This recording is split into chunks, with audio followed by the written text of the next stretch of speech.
Hello everyone and welcome to a new episode of TessTalks. Today I want us to talk about corruption, its vices, and how to solve, perhaps give solutions on to curtail the corruption. When you have seen so far what has happened in our country, people sitting on big positions have decided, instead of them doing their work and receiving a salary that goes home or that adds up to their work, they have decided to do the contrary.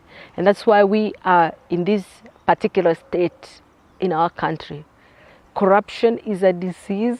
Corruption is a crime.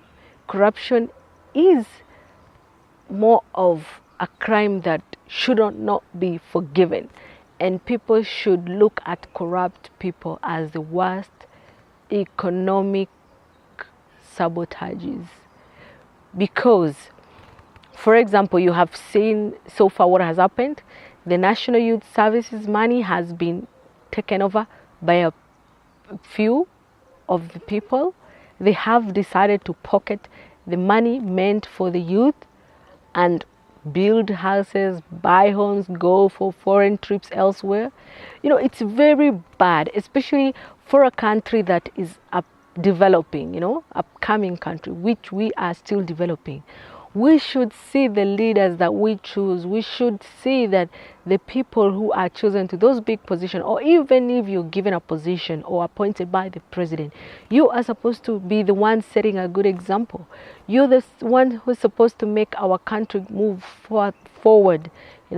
You're supposed to make sure the youth are catered for. You're supposed to make sure, if you're a contractor, engineer, you've given work to construct a particular road, stop eating that money. Stop buying cheap materials and then building a road or a bridge that's going to collapse in 1 year or two so that you can pocket the money. That is wrong, because immediately people start doing that, you see, the country will not grow.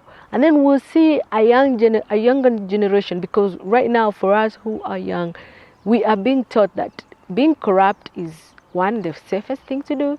It's easier because you're going to get rich, you're going to drive the big cars, so you don't need to work extra hard. So we're going to be a nation of lazy people, especially the young people, because everybody will want to get to big position, not to work hard, but to eat the money.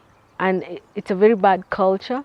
I think as Africans, a time has come. If you went to school, if you were educated, if you have a degree, diploma, or master's degree, whatever you have, please say no to corruption. Wherever you are, just say no. And also, as a country, we should make sure we have these stringent laws that a person who is corrupt, once you're convicted, you'll be jailed even for life for so many years, such that by the time you come out, you realize, wow, I did something wrong. Because you did something wrong to the Kenyan people. You did something wrong to the economy.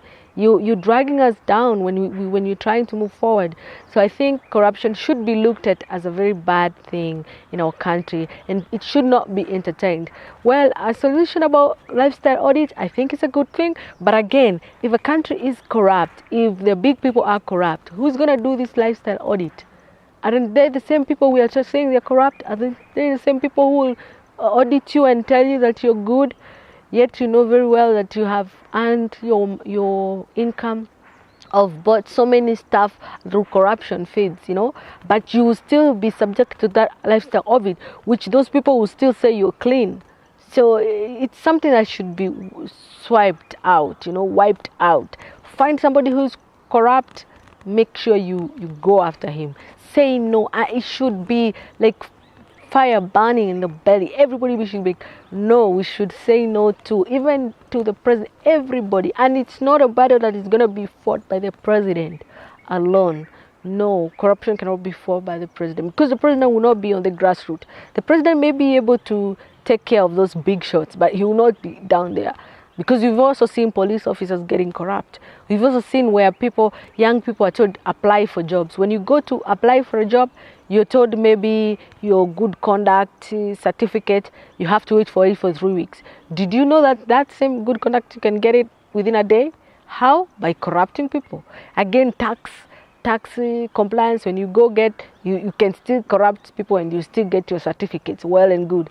Again, getting even into that job, you can give somebody, a big guy somewhere, money and you still get in that job. So there are people who are getting it the easy way through corruption, which is evil, and there are people who are really struggling in life, who have talent out there, but they cannot get to where they are because somebody took their position through corrupt means. So corruption is like a vicious circle. It goes round and round and round, and once it's not stopped, it's going to kill the country. And Kenya, we're going to be poor. Leave alone right now, we are being told that we're coming up. Tourists are coming to our country. If tourists realizes that this is what we do, they come, they give us money, and they expect that we at any particular time we are able to confirm, like we were given this money and account for it, that we spend this particular money. But if they realize that we are kind of bunch of people who, when we assisted, we do corrupt things. We don't take it to the poor young child in Turkana who lacks water and food.